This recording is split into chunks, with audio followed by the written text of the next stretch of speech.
сегодняшний день практика нам показала вот этих игр БРИКС.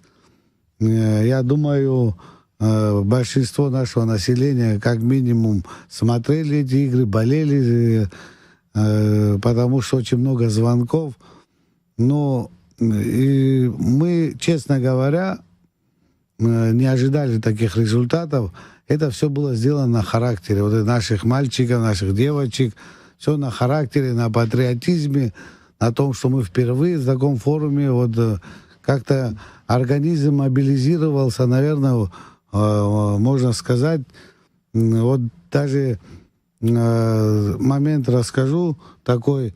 Первая наша медаль — это за 3 место. Мальчику перед боем за 3 место очень плохо. Он встать не может, ходить не может, сидеть не может. Вот так ему было плохо. Наши массажисты, 2 человека в 4 руки, как говорится, его подняли на ноги. И, можно сказать, его дали возможность пойти и бороться за 3 место.